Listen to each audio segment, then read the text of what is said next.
Martin, coming live to you from my garden yet again. And this week I'm very pleased to welcome Chris Blandy, direct from Madeira. Hi, Chris. Hi, Neil. I thought, as usual, I sort of start by sort of just saying how my little journey into Madeira, and I guess like sort of a lot of other people, I was a little bit, when I was younger and I didn't know Madeira, I was a little bit dismissive, and I thought, oh, Madeira's for old people. It wasn't very trendy. And then in 2003, I went on holiday to the island, and I really didn't know what to expect. And I had two big, I would say, revelations. And the first one was how beautiful Madeira is as an island. It absolutely took my breath away. I really wasn't expecting this kind of jewel in the Atlantic. It's an amazing island to go to. And the second thing that happened was that I went to Blandy's lodge in the sort of main town of Funchal. And maybe just for a laugh, I thought, oh, well, I'll try a bit of Madeira because, you know, it's what old people drink. And I remember exactly, it was a 1920 Bual that was so cheap. It was like a little glass. And the first sip, I was like, oh my God, this is just one of the most delicious, beautiful things I've ever drunk, and just so full of history. And from that moment onwards, I was just slightly besotted by Madeira. And so that's my own little sort of story. And that's why I'm so glad to have Chris with us today. Chris, just sort of before I'm going to talk about the sort of history of your family in a moment, but I'm just interested. I don't like to talk about, you know, what's going on too much because we hear it all the time, but I am slightly fascinated. Like, you're on a volcanic island in the middle of the Atlantic Ocean at the moment. What's it been like for you this year? With COVID? Yeah, with everything. The big topic. Well, I think we came into this year off the back of a very good year. I think, you know, for the island generally, even though there was a slight drop off in tourist numbers. Yeah. I think everybody, you know, was very excited coming into 2020. There was a definite amount of, you know, kind of positivity towards Madeira.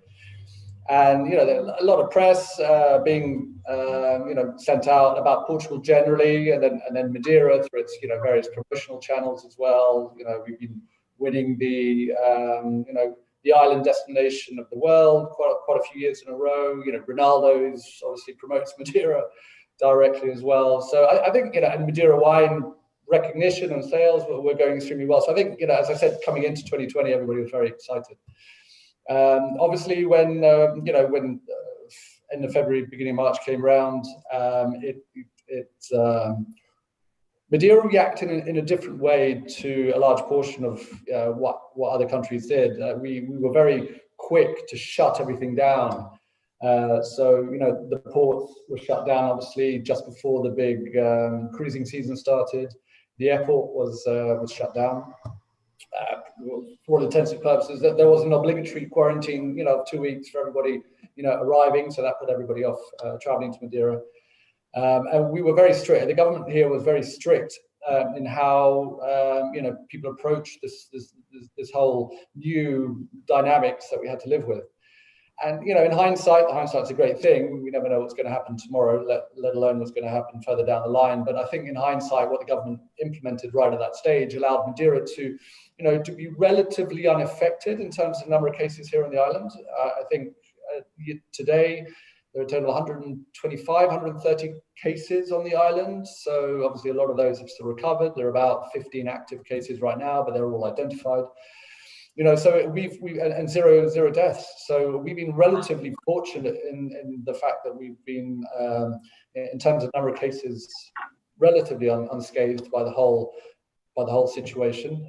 Obviously, you know, shutting down the airport, shutting down the cruise terminal, you're basically losing your primary source of revenue, which is tourism, and so the economy is, you know, completely dive bombed. But I don't think that's much surprise to anybody. It's dive bombed everywhere. But here, Madeira, it really got, obviously tourism was really affected. And even now we're struggling to, you know, come to terms with, you know, people just changing their their priorities, and unfortunately tourism still hasn't got to the level where we're comfortably getting back into more daily routine. It's still going to take a long time.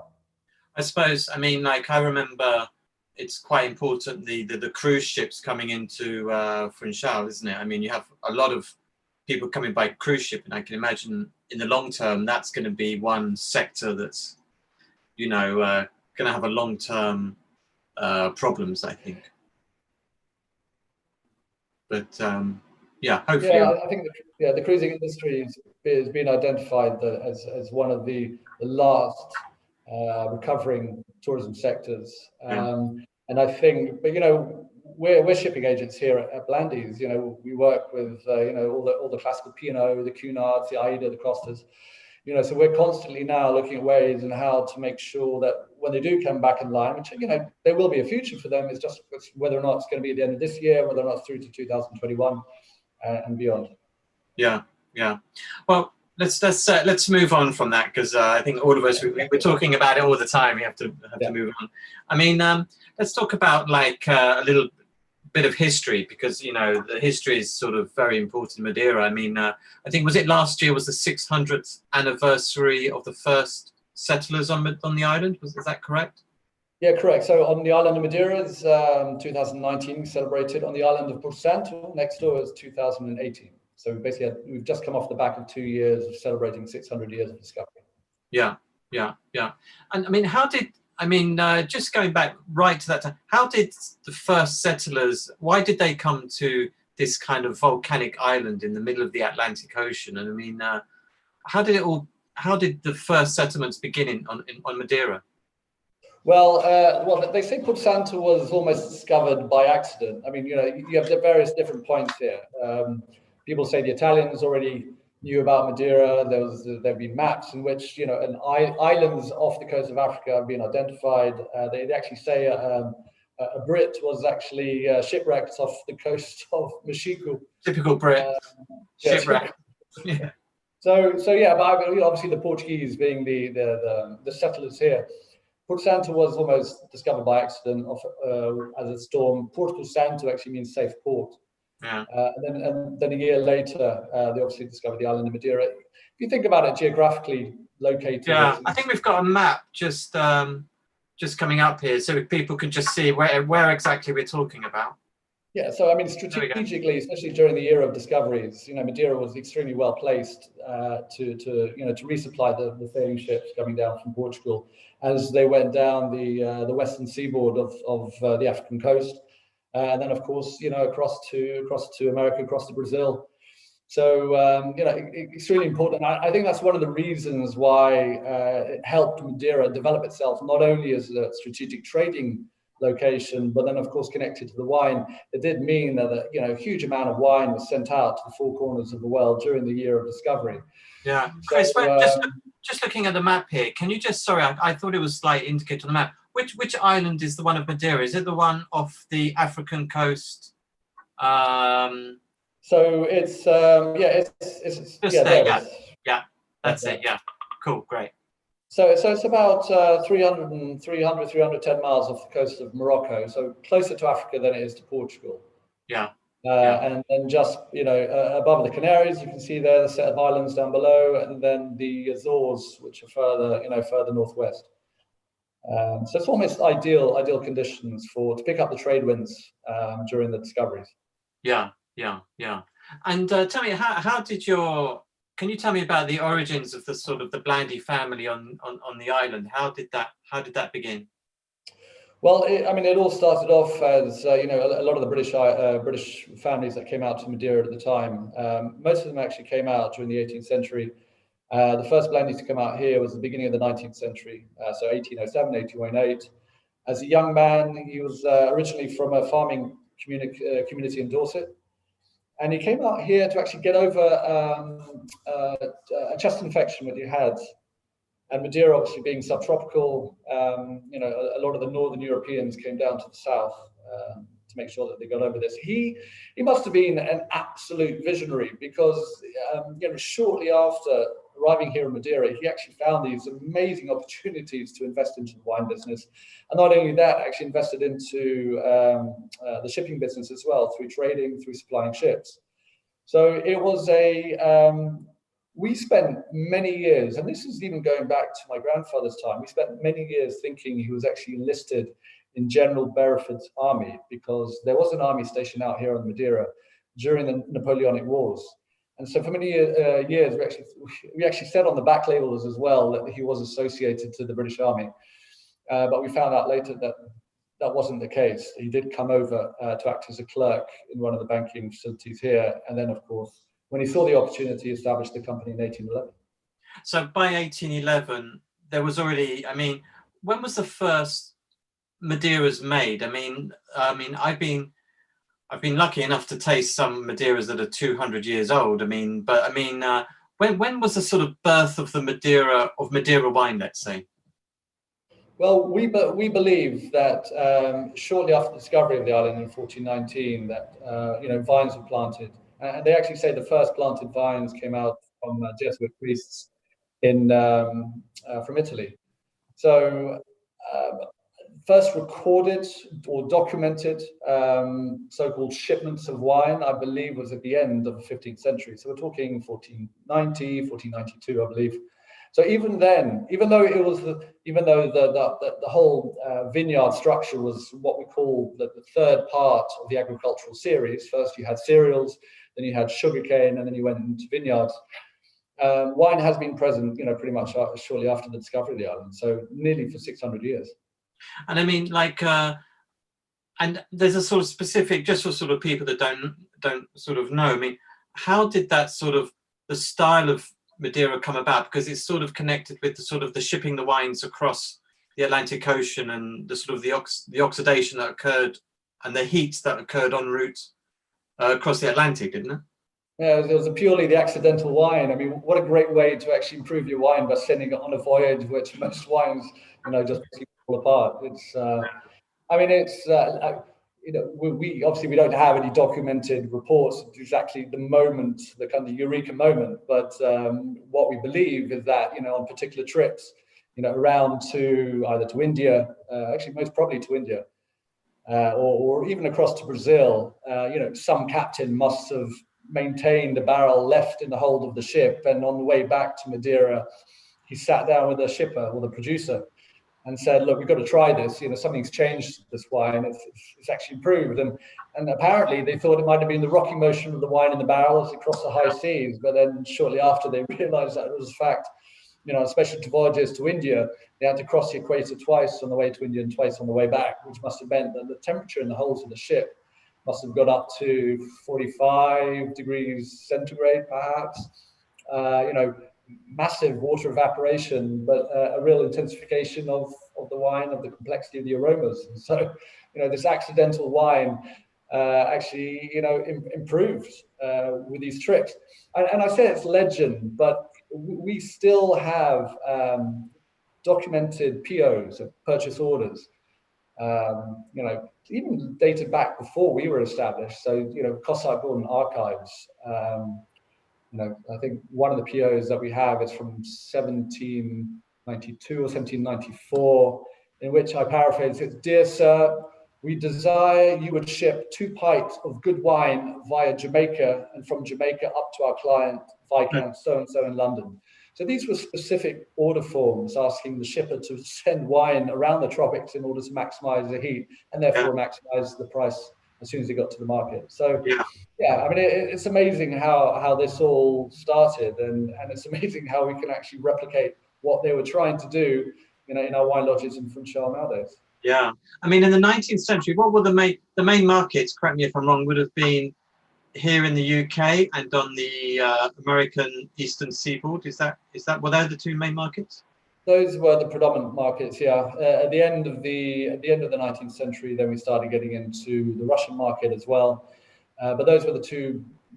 Majority of the wine were actually shipped to those 2 markets, and in particular, actually the US market. I mean, the US market was huge for Madeira, and Madeira was actually huge for the US market. For all the history buffs out there, there's an amazing book actually really goes down into the economics between between Madeira and the developing British American trade. And they always say that 75% of all wine consumed in British America during the 18th century was Madeira wine.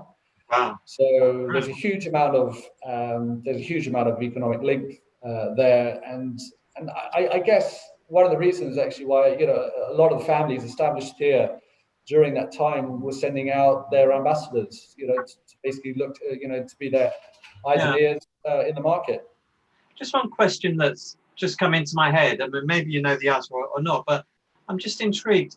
Do you know in this sort of, let's call it golden age of Madeira in the 19th century, do you know, were they drinking the sweeter style or the drier style of Madeira? What was most popular? Do you know? I think our assumption is that it was more the dry style. Really? I believe so. Even though Malmsey was very much one of the main varietals here. During the 18th, 19th century, there was a resurgence of Verdelho as well in terms of total area planted. And I don't think it's by chance that the number one style that we still sell in the US market is actually medium dry, what we call a rainwater. Yeah. So there is an assumption that there was more of the dry styles rather than the richer styles.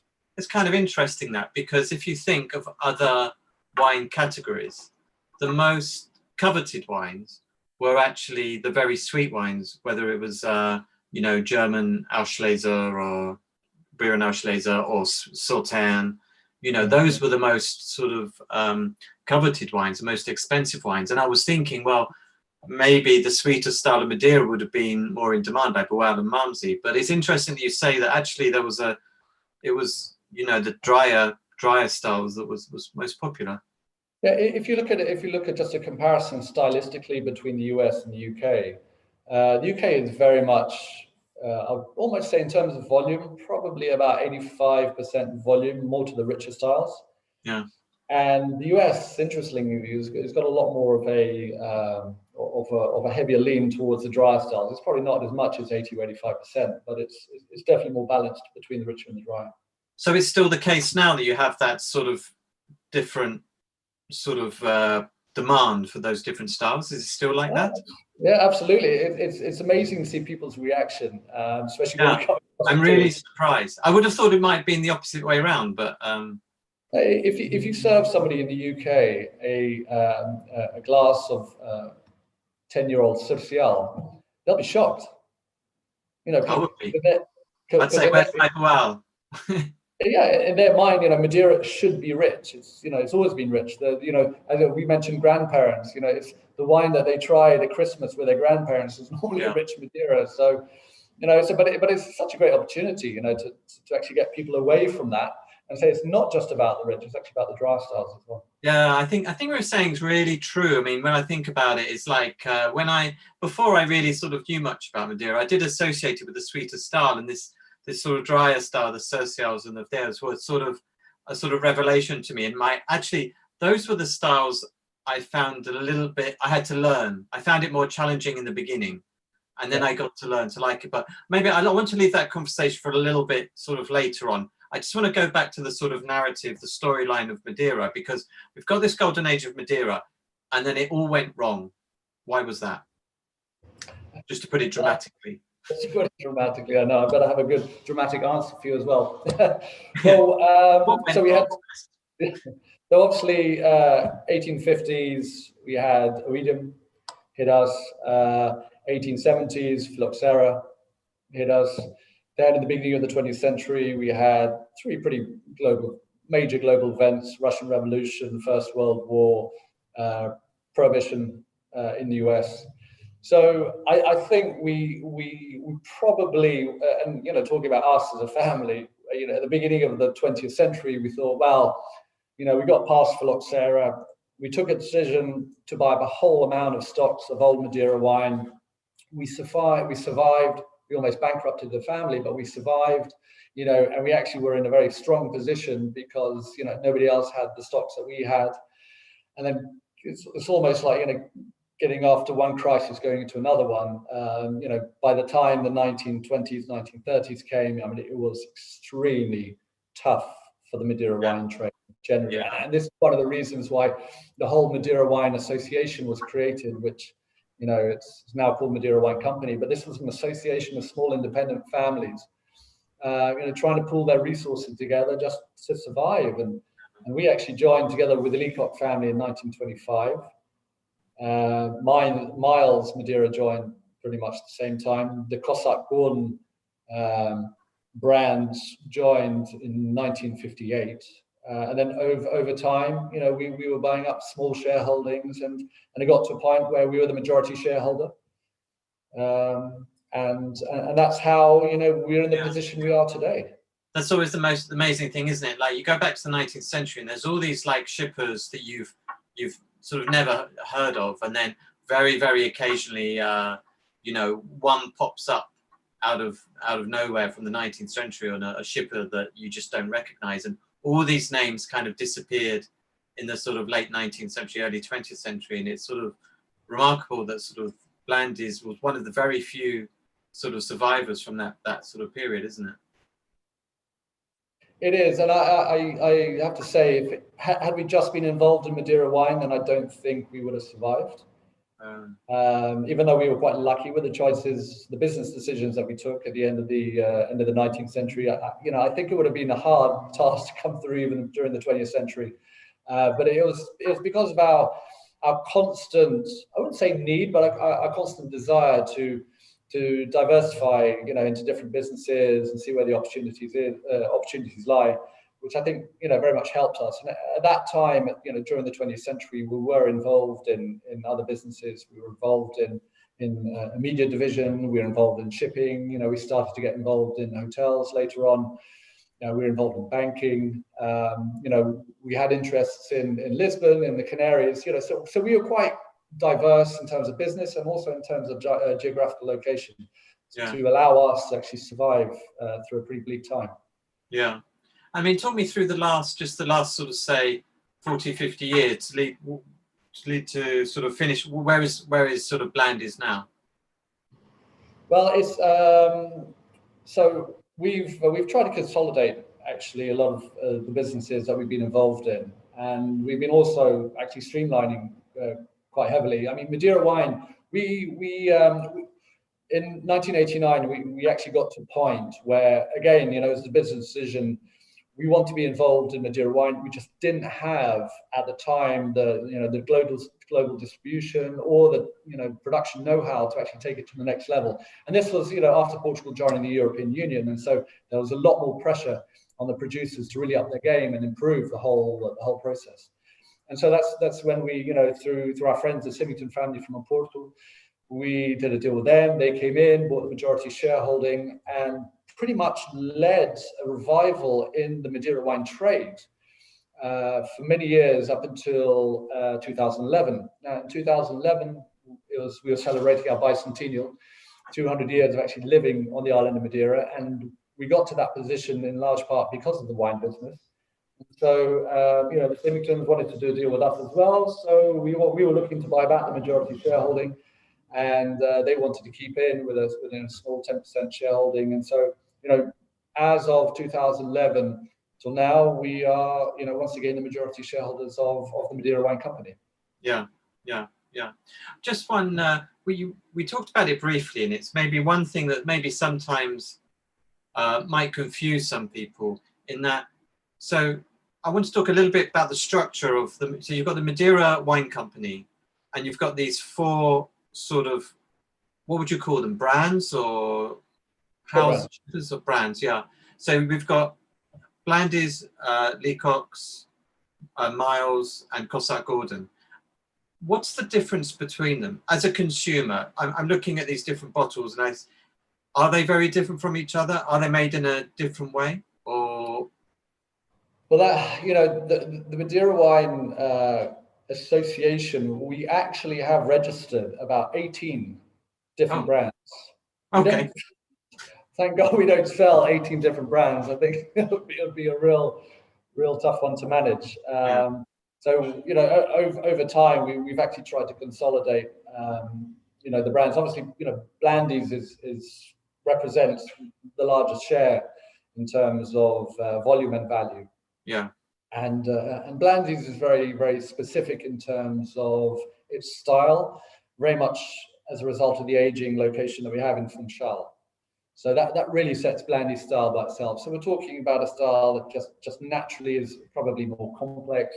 I think it's more of a punchy wine. I think it brings a lot more attitude to the style of Madeira that we want to put into the bottle. It's a large part due to the evaporation rates that we have right in the centre of Funchal as well, the specific microclimates, and so that's Blandy's, and each one of the house or the brand styles is represented by their aging location and the aging process. You know, we're not big enough to identify single vineyard brands. You know, yeah. and you know the situation in Madeira, it's so fragmented that it's almost impossible to do that. So we define the style by the aging location. We define the style by the sugar levels as well in each one of the houses. Blandy's, for example, when compared to Cossack Gordon, is going to be a lot richer in direct comparison to Cossack Gordon, which got slightly lighter on the sugar and more of a kind of elegant floral taste to it. Miles and Leacock's, we've actually decided to focus those two brands on Tinted Negro. Mm-hmm. So they are Tinted Negro from 3-year-old up to vintage Madeiras. And that's where I'm really excited about, because of the potential of Tinted Negro. It's been one of the varietals that's been forgotten for many years, but it's now almost having a comeback, and we're giving us and the rest of the sector putting a lot of effort and attention into promoting Tinted Negro. I've actually got this. I've got some in my glass actually. This is. I was wondering. I just popped in and I had. I found a bottle of. This is Tinted Negro 2001 from Leacock's, I think. And, lovely. Dolce Rich or something like that. It's been there for a little while. I've been looking for a reason to pull it out, so I thought, I know, I'll just pull out a Tinted Negro. So it's drinking really nicely, actually. So yeah. I think you've just frozen a little bit there on the screen, but can you still hear me, Chris?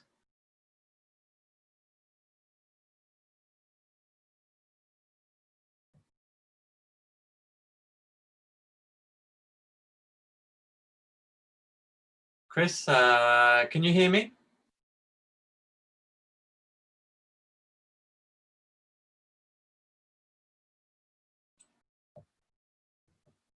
Okay, we'll wait for Chris hopefully to come back.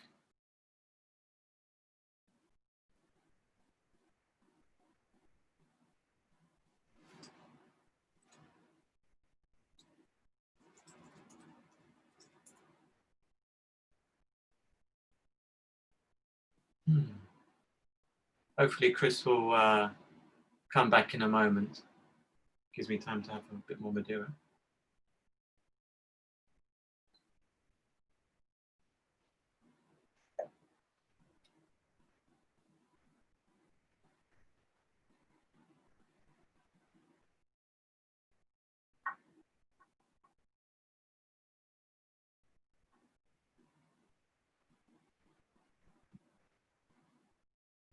Well, while we're waiting, hopefully Chris will come back.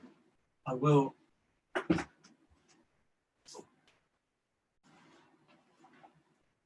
If you do want to know more about the Blandy family, there's this book which you can buy, which is a very interesting book on the sort of history of the Blandy's family in Madeira. And it's got a lot of useful information on the old bottlings and the story of the family. And hopefully Chris will come back and be able to tell us more about it.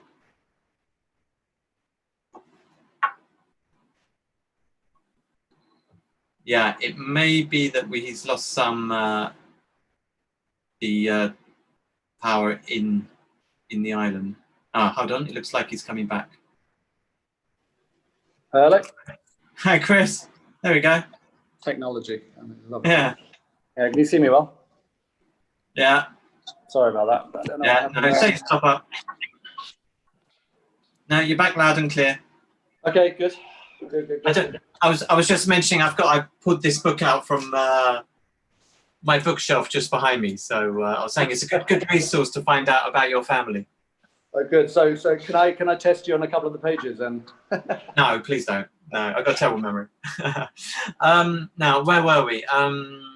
What we were talking about? Oh yeah, the different sort of the brands, you know, Leacox and so forth. So, I want to talk a little bit now, just about in the vineyard, because it's not really spoken about much about the sort of the grape growing in Madeira. It's more focused on sort of in the winery.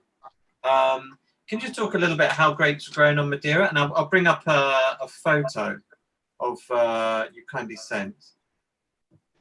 Yeah, so I mean the vineyard scene in Madeira is very different, I think, to what people's expectations are. I think you know, people expect to come here and see these wide expanse areas of vineyards covering the island.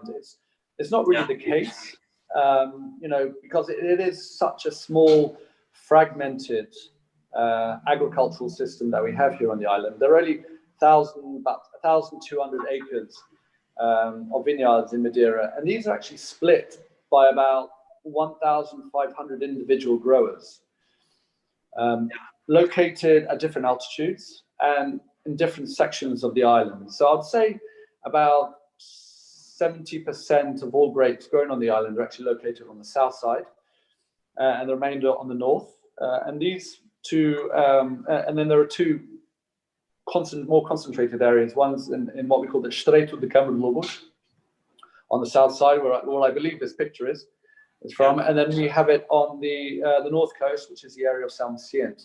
And so these are going to be the two most concentrated areas of grapes of the island. As you can see, the growing techniques are not your traditional espalier. Madeira, because it's a subtropical island, does suffer a lot from humidity-related illnesses. And aside from that, you know, land is at a premium and extremely steep, and so everything is built on terracing. And the grower, in order to minimize any diseases on the vines, and also to maximize every square meter that he has, he plants the vines overhead in what we call the latada system, or the pergola system, where the vines are can range anything between 1.5 meters to 2 meters above ground level. Yeah, as we can see here, the whole harvesting period, it's all about looking up into the sky rather than down into the land. So that's the current situation. Most of the new plantations are actually planted in this espalier method. A lot of the new ones, especially on the north coast, are planted, and they need to be in well aerated locations. They need to have a lot of the sea breeze influence in order to reduce the humidity illnesses. But it is a fascinating scene. It is extremely labor intensive. We're talking about, you know, everything is unmechanized. It's impossible to actually put tractors underneath these pergolas, purely because, you know, they've been there for so long, and it's all manual. So it's actually one of the biggest problems we're having right now, is to see, you know, what is the sustainability, what is the longevity of the vineyard situation in Madeira. Yeah, I mean, I was going to say to that, on that sort of system, I mean, what's the average vine age, and what do you do when the vine becomes unproductive? Is that sort of big problem, or sort of in the long term? Well, the average age of vines is actually relatively young, you know, especially in comparison to, you know, big European producing regions. We're talking maybe about 30 years old. 30 years is probably the oldest the vine's going to get. Yeah. The soils in Madeira, they're very rich in everything that you pretty much need, with the exception of potassium. You know, they're very high in iron ore, magnesium, and manganese. So what we're looking for as producers is we're actually looking for acidity rather than natural grape sugar. So that, coupled with the fact that we don't really have winters on the island, you know, the vines never go into dormancy. So it does actually get to a point where yield matters almost in some situations more than, you know, than concentration itself. So we're very fortunate enough to be in that position. You can make a fantastic vintage Madeira if you do have, you know, enough levels of acidity in there, and you make sure you have enough dry extract as well.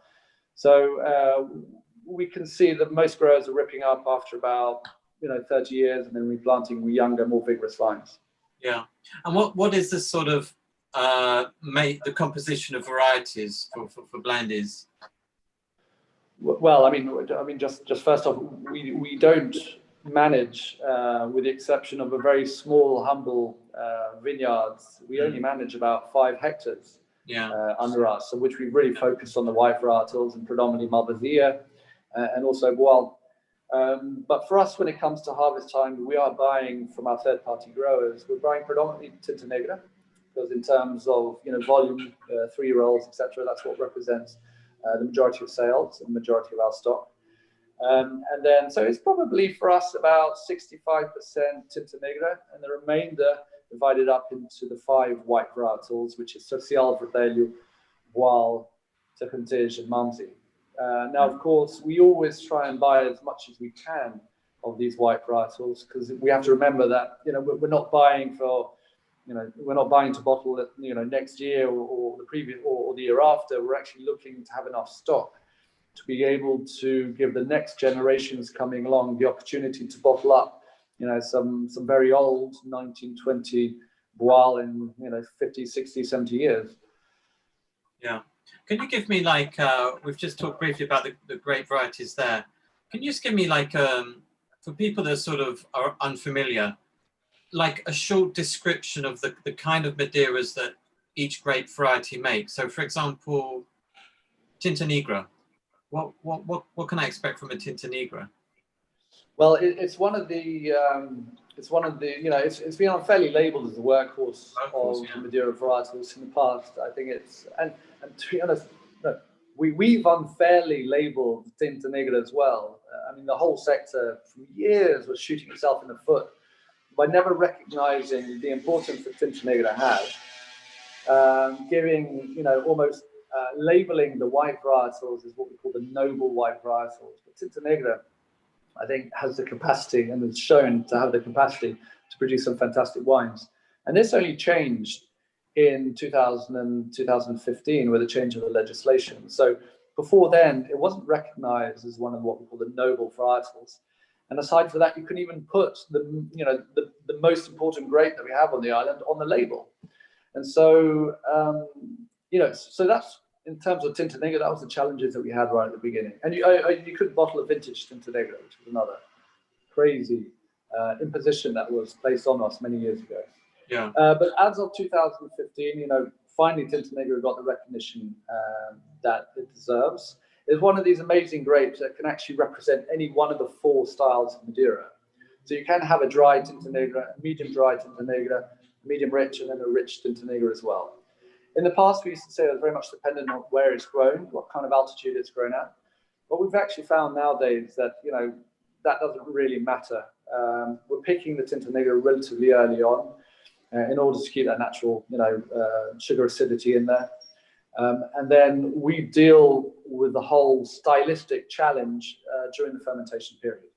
So with Tinted Negro, if we want a sweet one, obviously we'll stop after about 48 hours of fermentation. If we want a dry Tinted Negro, we'll let it ferment out for about 10 days.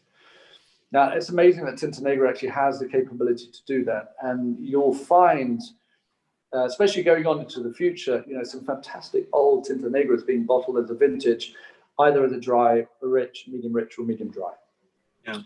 The other, so Madeira wine is all about styles, and it's great the fact that it is about styles. It's relatively easy to message to pass across to the consumer, and more often than not, each style is represented by a varietal. Now, Tinted Negro slightly confuses the issue because it does represent any one of the 4 styles, but when it comes to the white varietals, it's all monovarietals. Social is always going to be your driest. Verdelho is always going to be your medium dry. Boal is always going to be your medium rich, and Malmsey is always going to be your rich Madeira. So those are the 4 main styles Madeira, represented by the 4 main white varietals that exist here on the island. Tinted Negro, Tinted, it's a fantastic grape, very difficult to pronounce, even harder to grow. That's a style, it's almost the unicorn, sits in between the Verdelho and the Boal stylistically. But as I said, extremely difficult to grow, and we've hardly been buying enough for our own production, let alone for for aging for another 50 to 100 years. Yeah. Yeah. But what, just drilling down a little bit more, I mean, what defines a great social, for example? What do I smell? What do I taste? It's that's a tricky one, because even within Blandies, you're going to have a social that's very different, from one year to another. So I think that, for me anyway, the main characteristics in terms of the aromas are, I love the saltiness. Comes from social, almost kind of reminds me of dried sea salt on the north coast of the island on a hot day. You can almost smell that like umami kind of saltiness coming out of and coming off the rocks. And then nuttiness as well. I mean, there's some lovely nuts to it. More often almonds, almost like a toasted almond note. And a hint of citrus and a hint of honey. Verdelho for me anyway is all about honey and citrus. The older it gets, obviously, the more complex those aromas become. So you're not going for kind of nice lemon peel notes. You're coming from more kind of baked lemons. Coming into Boal, I'm a huge Boal fan generally, and I love the kind of the toasted orange peel, tropical fruits, curry notes that Boal has. Again, as a 5-year-old, it's one thing, but as a 50-year-old wine, it's something completely different. And then, of course, finishing with the Malmsey, which is your classic, Christmas cake, marmalade type of, kind of, again, orange, cooked, oven-baked orange peel smell to it as well. Yeah, they're great descriptions. We must talk about the way that Madeira is made as well, because it's a very sort of unique way that it's made, especially in terms of sort of the oxidation. So can you just, Blandies, what's your techniques, the Adega, to make Madeira? Well, what sets us aside? I don't think there are any. There probably aren't that many secrets anymore in the whole winemaking process. Obviously, I think it all starts off. You have to identify where the best potential grapes come from in the vineyards, and I think that's one of the advantages that we've had in having these long-term relationships with the growers, is that we know exactly how they've been treating the vines. So we have a pretty good idea of the quality level of vines coming into the winery anyway. And more often than not, we'll identify those that should be separated out. So rather than being put into a blended program, they've been put into a potential vintage program. So we do that kind of sort right at the beginning. Yeah. And I think it's served us in good stead as well. When it comes to fermentation, we do like to actually ferment a lot on skin as well, because we've really identified that the aging potential that Madeira has, is improved with the amount of dry extract that it has in the wine. So if we can try and absorb as much of those nutrients out of the skin as possible, then that will actually help us, on our way to producing a high quality level of wine. So there is maceration, there is, fermentation with skins. I think the fortification process is relatively simple and relatively in line with, what other people here in Madeira. And just to clarify, we're using a fortifying agent. It's great spirit, 96%, rather than great brandy that the port wine industry uses. So ours is almost, aromaless and flavorless. So what we're trying to do is almost fortify, stop the fermentation, and keep those natural grape aromas in there as much as possible. I think what sets us aside actually comes after fortification. So it is the aging forward. And now there are two ways of aging Madeira. One is for our, Duke of Clarence, our rainwater, our 3-year-old Madeiras, which we use 100% Tinted Negro, and it's aged during the estufaging period. Estufaging is very simply a mechanical form that we're using to replicate the natural heat from the hulls of the ship, or the natural heat from the wine lodges here in Funchal.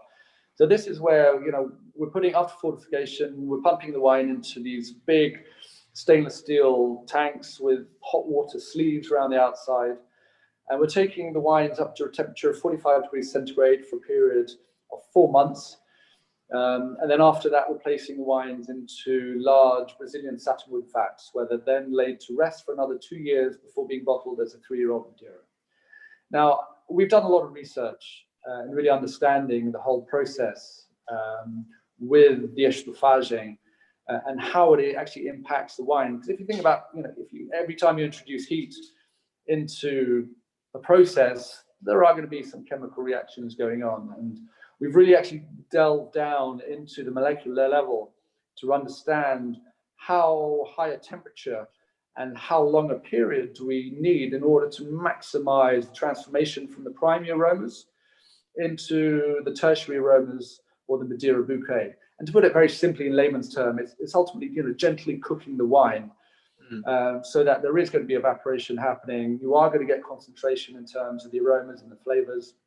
There is going to be obviously a decrease in volume, and you are going to get the beginnings of the Madeira bouquet, which will then, of course, evolve with time for the further 2 years before being placed in bottle.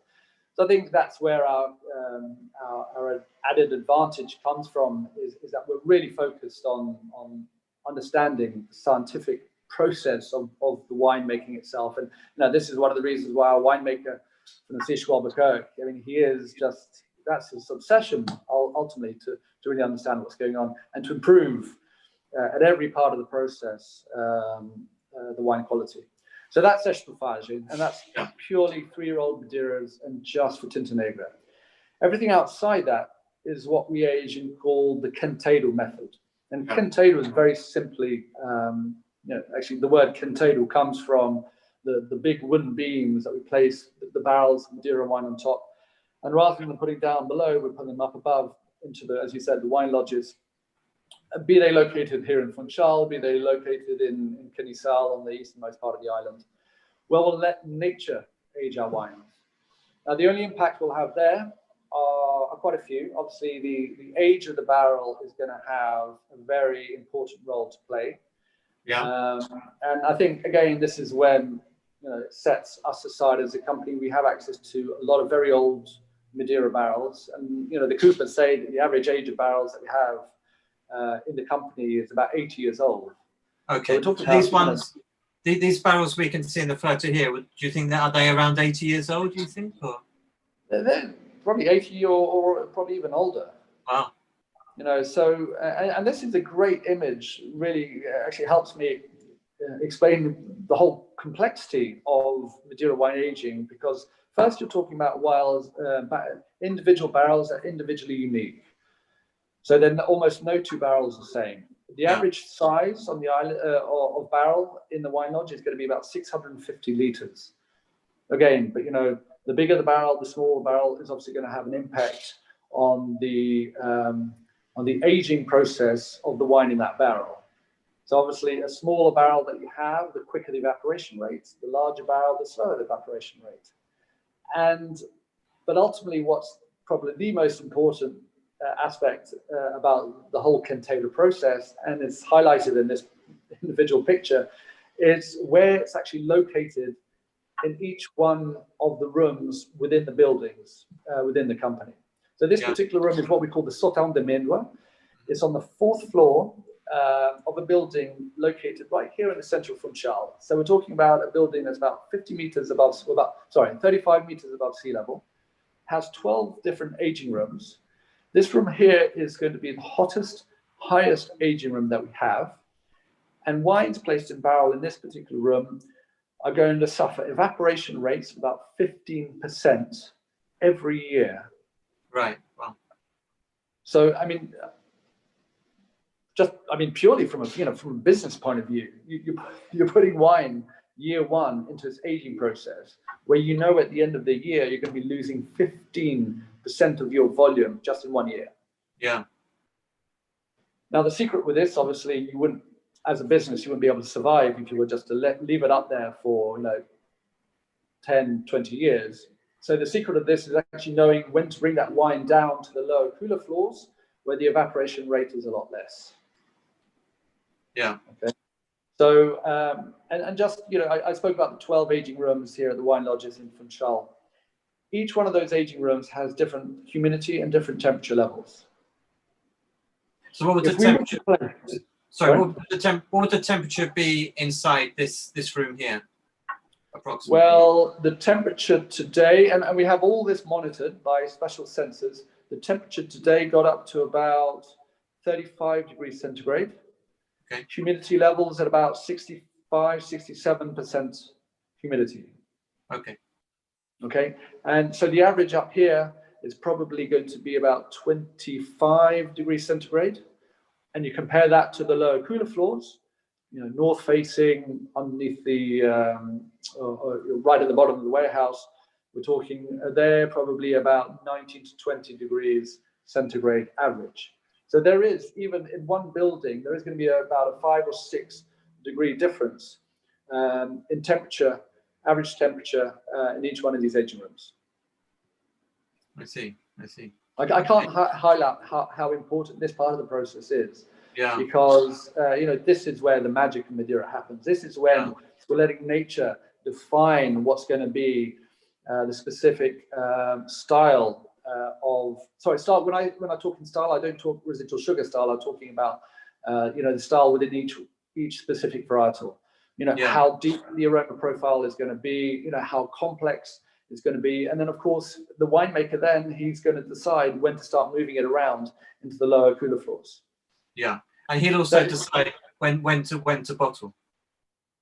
Well, the whole bottling decision making is obviously presented by Shiku. We have an internal tasting panel, which we taste as much as we can. Obviously, all new bottling will go through this tasting, but when it comes into these, the more exclusive creator or vintage Madeiras, we'll send that into a family tasting panel as well. That's only done once a year. Then, of course, we'll take the decision on whether or not to bottle at that time. I see. Okay, yeah, that's fascinating.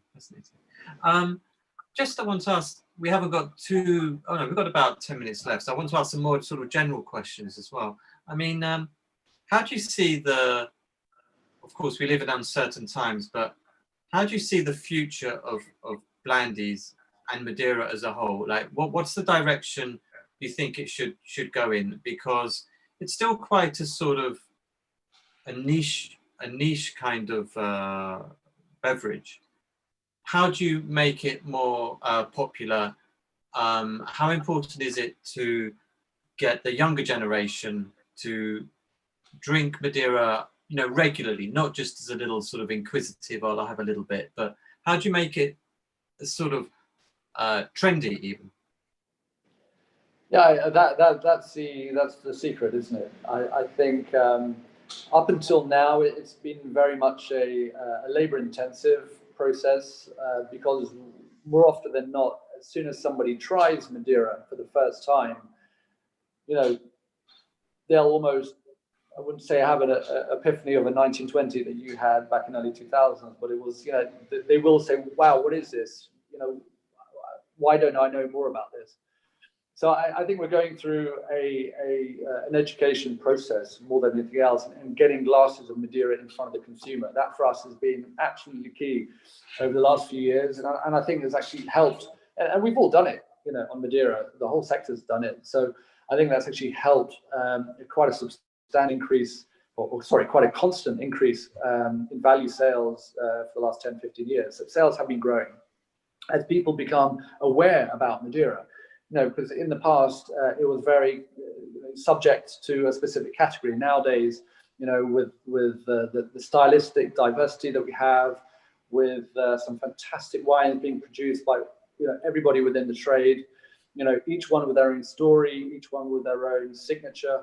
I think it's actually helping the whole trade, carry on this growth that we're seeing. So I'm very confident actually about the future. And I have to say, we wouldn't be able to do it had it just been us, going to wine fairs, putting a glass in front of consumers. It's very much been helped by people in the trade. We are so small and so niche, but with such an amazing history, and with so many fantastic, exciting wines coming onto the market, that I think people love to be a part of that. And just seeing the reactions from sommeliers, in the restaurants, trying Madeira and then just getting on board of it and naturally being our ambassadors by getting that wine in front of consumers. So, I mean, we've definitely seen, interest being led through the sommeliers, being led through the on-trade. It's Madeira's ability to pair up with a whole range of different foods is phenomenal. I would actually like to put it out there and, question, is there a wine better at food pairing than Madeira? Is there a wine more diverse in actually having from the beginning of a meal through to the end of a meal, with all of its, different quirkiness to it? So I think, that's definitely helped consumers get on board Madeira. And I have to say, from a sales point of view, I shouldn't be talking about this too much because it's a family, it's a seventh generation family business, but the whole cocktail industry as well has really taken off with Madeira. It's not how I want people to drink Madeira, but as I was very rapidly informed by a very successful cocktail bar in California, I joked with him about this, and he said, "Chris, you're thinking about this the wrong way. Imagine cocktails as a way into getting people to consume Madeira, because," and he showed us one cocktail that he had called Pulp Fiction that had Blandy, and he actually had written on his menu Blandy's 5-year-old Social Madeira on his cocktail menu. And it was blended in with some tiki bitters, some rum, and some guava juice, I think it was. It was called, and it's a cocktail bar called the Paper Plane. And he said, "Look, Chris, people were asking for this cocktail called the Pulp Fiction. They were tasting it and they were loving it because the cocktail is fantastic. And they went back to the menu and said, 'What is this? Blandy's 5-year-old Social Madeira.' They go back to the bar and say, 'Can I please have a glass of this? I've never tried it before.' And the bartenders are all serving this slightly chilled. They're trying this Madeira for the first time, and they ask for another glass, and then they start talking about it in the retail, and they buy it off the shelf. So there is this extreme positivity towards Madeira. It's diversity on how to serve it and how to drink it. It almost makes our it helps our business a lot and makes our work a lot easier. Yeah, I mean, I suppose the other big advantage of Madeira, especially for not just for the restaurant trade, but for consumers as well, is that you can open a bottle of Madeira and you can have a little bit, and then you can put it away for a few days, then come back to it, and you can sort of the very few wines that you can observe over a long period of time. You don't have to have a whole bottle of Madeira in one night, although I'm sure a few people have tried. But my favorite thing is to sort of it depends on the Madeira, but some you can open straight away, some you have to open and leave for a few hours or even a few days sometimes. But you can sort of keep coming back to it and seeing how it evolves with oxygen, and I think that's something almost quite unique to Madeira. It's almost has this romantic, lost island of the Atlantic perception around the island, and I think that's great. I think it's as you say, you can pick up a wine from the 18th century and you're thinking, wow, what happened in Madeira? What happened in the world during the 18th century? And you pull the cork in this wine and you taste it for the first time and you think, oh no, this wine is dead. It doesn't exist. I just spent a fortune on this bottle of wine. What's wrong with it? But then you put it into the corner and come back to it, 5 days later or 10 days later, and you try it again, and the wine's just suddenly, just woken up and becoming this most complex, interesting, intense, historical wine. That it's amazing that you can actually still have products that do that, can blow people away. It has to be one of my last sort of questions. We're sort of running out of time a little bit, but is there any one particular old bottle of Blandies or even Leacock's or that sort of sticks in your memory for a particular reason? I'm